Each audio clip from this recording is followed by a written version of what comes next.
अध्याय 1। किताबों का कनेक्शन आत्मा से होता है। अगर सवाल किया जाए कि इंसान के अंदर सबसे ज्यादा बदलाव कैसे आते हैं, तो लेखिका का जवाब होगा कि पढ़ने से। इस बात से आप कितना वाकिफ हैं? अगर नहीं हैं, तो इस किताब को पढ़ने के बाद हो जाएंगे। जब आप किसी भी किताब को पढ़ने की शुरुआत करते हैं, तो उसी के साथ आप एक सफर की भी शुरुआत करते हैं। हमेशा कहा जाता है कि मंजिल से खूबसूरत सफर होता है, इसलिए किताबों का खूबसूरत होना लाजमी सा है। इस समरी में आप ये भी समझेंगे कि आखिर लोग क्यों किताबों के पीछे इतना पागल हुए रहते हैं। क्या किताबों को पढ़ना एक हॉबी बस होती है, या फिर ये उससे बढ़कर कुछ होता है? क्या किताब पढ़ने से इंसान का नजरिया बदल सकता है? इन सभी सवालों का जवाब आपको आगे के अध्यायों में मिल जाएगा। एक क्लासिक सा सवाल है जो सभी से पूछा जाता है, भले ही आप किसी से मिलने गए हो या फिर किसी डेट पर गए हो। एक सवाल आपसे पूछा ही जाएगा कि आपकी फेवरेट किताब कौन सी है। इसके पीछे का एक रीजन ये भी है कि आप जिस किताब को पसंद करते होंगे, वो किताब आपके बारे में बहुत कुछ बता देगी। इसलिए भी ये सवाल आपसे पूछा जाता है। लेखिका भी जब एक कॉफी पर किसी से मिली थी, तो उनसे भी यही सवाल पूछा गया था, लेकिन तब इस सवाल का जवाब देने के लिए लेखिका तैयार नहीं थी। उसके पीछे का एक रीजन ये भी था कि उनको ये डर था कि सामने वाला उनको जज करेगा। अगर उस समय वो classic novel bright sheet revisited का नाम लेती, तो हो सकता है कि उनका दोस्त उन्हें आउटडेटेड समझ लेता। इसी के साथ अगर वो किसी सॉफ्ट रोमांटिक नॉवेल का नाम ले लेती, तो हो सकता है कि सामने वाला कुछ और ही विचार अपने मन में पाल लेता। एक सच्चाई ये भी है कि कभी भी किसी की कोई एक फेवरेट बुक नहीं होती है। जिस तरह समय बदलता रहता है, उसी तरह इंसान की पसंद भी बदलती रहती है। बुक्स के मामले में भी कुछ ऐसा ही होता है। समय के साथ इंसान के जीवन में नई नई किताबों की एंट्री होती है। हो सकता है आपको याद हो कि जब आप पहली बार विदेश यात्रा पर गए थे, तो कौन सी किताब पढ़ रहे थे, या फिर जब आपका पहली बार दिल टूटा था, तो आपने कौन सी किताब पढ़ी थी। हर किताब के साथ इंसान का एक अलग ही रिश्ता बनता जाता है। जिस तरह मौसम बदलते हैं, उसी तरह इंसान के जीवन में किताबें भी बदलती रहती हैं। इन सब के बीच में जो एक खास बात होती है, वो ये है कि हर किताब आपको बहुत कुछ सिखा कर जाती है। रीडर्स किताबों को कैसे ट्रीट करते हैं, ये भी अलग अलग लोगों के ऊपर डिपेंड करता है। कई बार ऐसा भी देखा गया है कि कुछ लोग खास कोट्स को नोट डाउन करके रख लेते हैं। कई लोग अपनी किताबों को बहुत ज्यादा सहेज कर रखते हैं। कई रीडर्स किताबों के पन्नों पर ही कुछ न कुछ लिख देते हैं। हर रीडर का अपना एक अलग तरीका है। अपनी किताब को याद करने का सभी का कुछ न कुछ नया जुड़ा हुआ रहता है। सभी रीडर्स में एक कॉमन बात ये होती है कि उनके लिए उनकी किताबें बड़ी खास होती हैं। किताब ही उनकी बेस्ट फ्रेंड्स होती हैं। अध्याय 2। किताबें जिंदगी की साथी होती हैं। इसी के साथ वो आपकी जिंदगी का आईना भी होती हैं। क्या कभी किसी किताब के पन्ने में छिपे किसी शब्द को पढ़कर आपकी आंखों में आंसू आए हैं? आपकी आंखें नम हुई हो या ना हुई हो, लेकिन बच्चों की आंखें कहानियां पढ़ते हुए नम जरूर हो जाती हैं। आपको बता दें कि इस तरह के इमोशन बस बचपने तक ही नहीं रहते हैं। इसके बारे में लेखिका खुद की कहानी शेयर करते हुए बताती हैं कि एक बार की बात है, वो फ्रेडरिक बैकमैन की एक किताब पढ़ रही थी। किताब का नाम था अ मैन कॉल्ड ओव while getting ready for church. लेखिका बताती हैं कि बुक के फाइनल मिनट्स इतने ज्यादा इमोशनल थे कि वो जोर जोर से रोने लगी थीं। उनको अपना चेहरा भी साफ करना पड़ा था।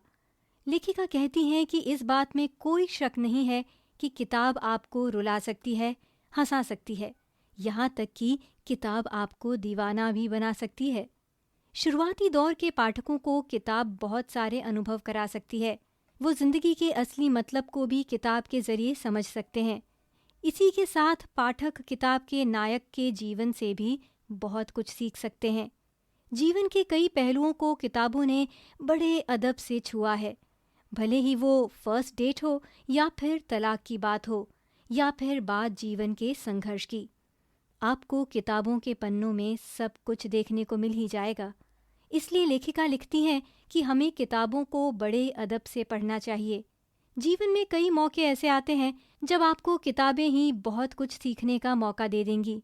किताबों की एक अच्छी बात ये भी होती है कि वो आपका साथ कभी नहीं छोड़ेंगी, इसलिए आप टूट कर किताबों के ऊपर भरोसा कर सकते हैं।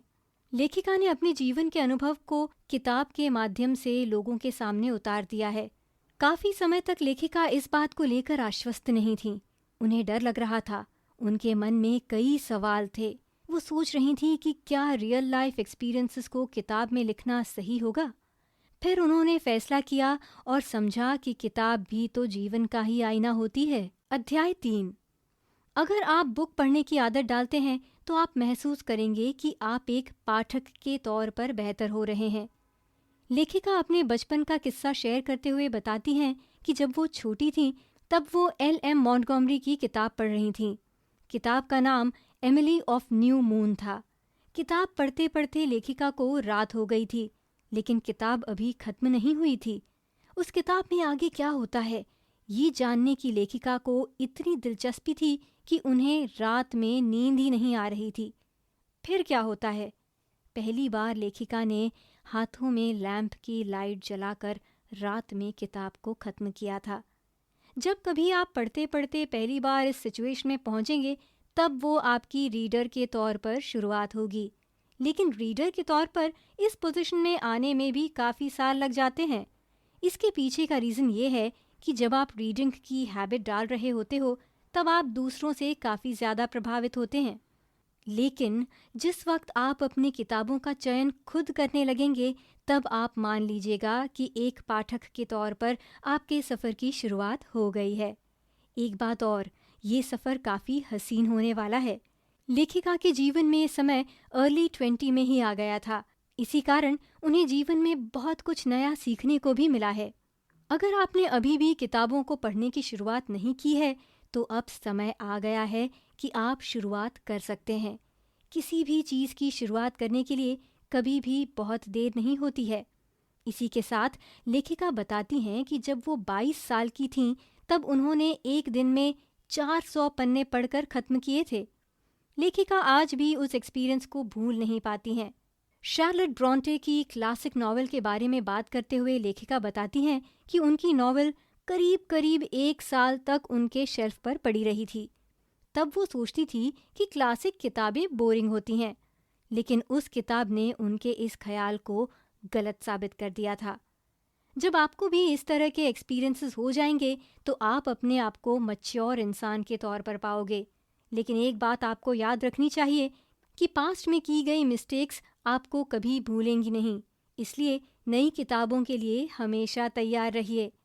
अमेरिकन ऑथर मैडलिन लेंगल इस बारे में कहती हैं कि एज होने का एक फ़ायदा तो होता है। वो फ़ायदा ये होता है कि आप उस चीज़ को कभी भी खो नहीं सकते हैं जिन्हें आप जी चुके हैं। कभी ना छूटने वाले एक्सपीरियंसेस आपको मिलते हैं। इसलिए हमें एजिंग का भी शुक्रगुजार होना चाहिए। इसी तरह आप उस रीडर को भी नहीं भूल सकते जैसे आप पहले बार हुआ करते थे। लेखिका आज भी खुद को 3 साल की छोटी सी बच्ची की तरह समझती हैं। वो 3 साल की बच्ची हर रोज़ अपने पिता से जिद करती है कि उसे वो कहानी फिर से सुननी है। बच्ची के होने के साथ साथ उन्हें आज भी कभी लगता है जैसे वो कॉलेज के दिनों में पढ़ाई कर रही हों। इन सब के पीछे लेखिका एक ही कारण बताती हैं और वो है उनका लगातार किताबों से जुड़ा रहना। अध्याय 4। किताबें दोस्ती भी करवा सकती हैं। अगर आपको किताबें पढ़ने की आदत है तो इसका मतलब ये बिल्कुल भी नहीं है कि आपको अकेले रहने की भी आदत है।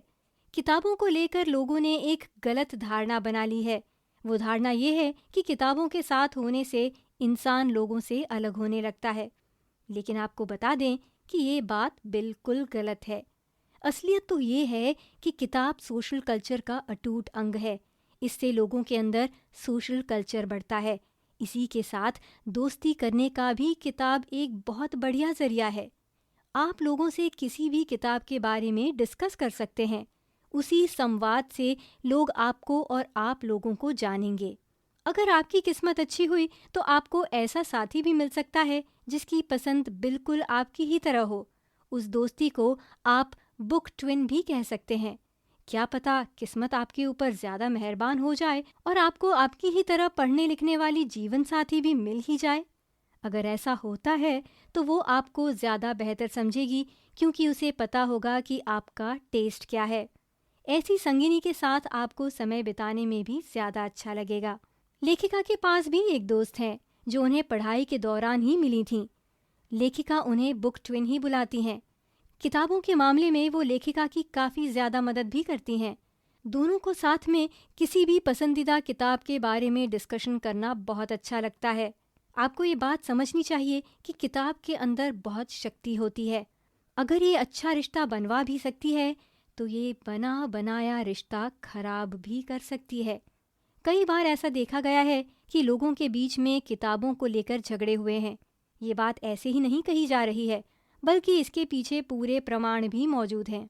रिश्ते खराब करने के लिए सिर्फ और सिर्फ किताबों पर दोष डाल देना भी सही नहीं होगा। अगर आप खुद को बुक बॉस कहते हैं तो फिर ये ब्लेम आपको खुद के ऊपर ही लेना चाहिए। इसको हम इस उदाहरण के साथ ऐसे समझ सकते हैं कि अगर आप बुक बॉस हैं, आप किसी के घर जाते हैं। घर के अंदर जाते ही आप उसके शेल्फ पर झांक ताक करने लगते हैं। इसी झांक ताक के दौरान आप खुद को ग्रेट रीडर बताते हुए उसकी किताबों की समीक्षा कर देते हैं। फिर क्या होगा?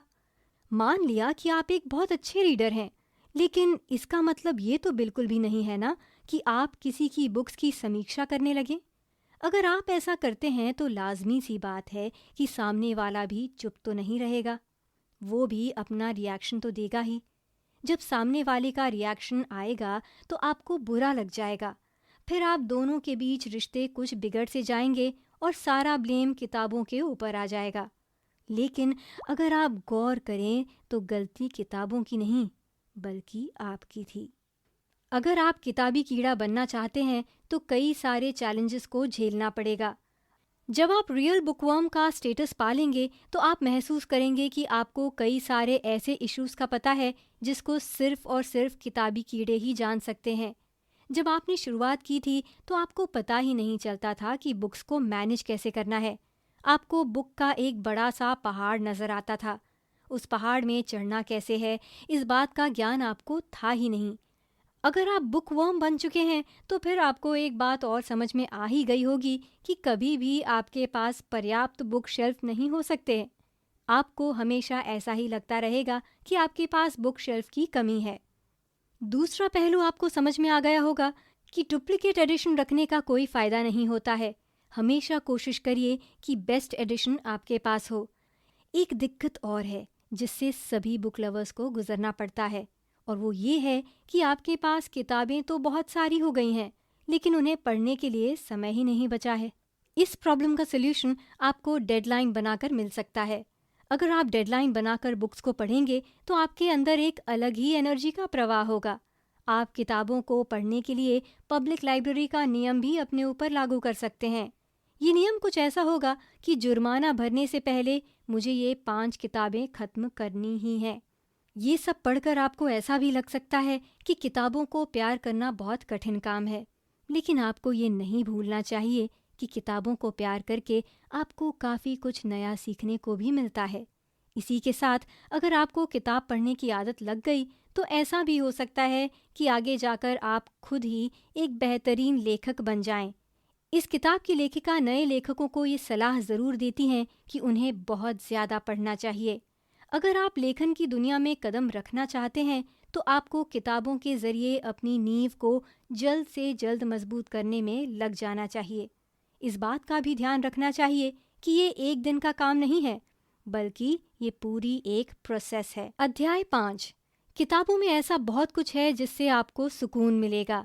जब आप कोई किताब पढ़कर ख़त्म करते हैं तो उससे बेहतर फीलिंग आपको कोई दूसरी नहीं आएगी। आप शुरू से आखिरी तक उस किताब के हर एक शब्द को जीते हैं। उसी जीवन के सफ़र को रीडिंग कहा जाता है। हर किताब की अपनी एक अलग कहानी होती है। लेखिका भी इस अध्याय के माध्यम से यही बताना चाहती हैं कि अगर आपने अभी तक कोई किताब खत्म नहीं की है तो आपने अपने जीवन में बहुत बड़ी चीज़ को मिस किया है। लेखिका बताती हैं कि उन्हें आज तक समझ में नहीं आया कि किताब की शुरुआत में ऑथर का एक्नॉलेजमेंट क्यों दिया रहता है। लेखिका ये भी कहती हैं कि इस एक्नॉलेजमेंट का स्टोरी के प्लॉट से कुछ खास लेना देना नहीं होता है, लेकिन फिर भी लेखिका इसको भी पढ़ लिया करती हैं। ये हैबिट बताती है कि लेखिका को पढ़ने का कितना शौक है। इन अध्यायों के माध्यम से लेखिका ये भी बताती हैं कि एक अच्छी किताब का मतलब ये नहीं होता कि उसे आपने एक बार पढ़कर खत्म कर दिया। लेखिका के अनुसार अच्छी किताब को आप जितनी बार भी पढ़ेंगे, आपको कुछ नया सा ही मिलेगा। उसी नए की तलाश में रीडर्स भटकते रहते हैं। कुल मिलाकर किताबें हमें बहुत कुछ बताती हैं। वो हमारी दोस्ती भी करवाती हैं। इसी के साथ वो ये भी बताती हैं कि हम कौन हैं। अगर हमने किताबों का साथ पकड़ लिया तो विश्वास करिए, हमें कभी भी किसी और के साथ की जरूरत ही नहीं पड़ेगी। अगर आपको समाज को जानना है, लोगों की फितरत को पहचानना है और अगर इन सब के इतर इश्क भी करना है, तो फिर आप किताब पढ़ना शुरू कर दीजिए। क्या करें? अगर आप किताबें रखते हैं तो अपने बुक शेल्फ को क्रिएटिविटी के साथ जमाने की कोशिश करिएगा। कई तरीके हैं जिसका उपयोग आप कर सकते हैं। किताब आपको बहुत कुछ नया देकर जाएगी, इसलिए हमेशा हर किताब की कद्र करिएगा।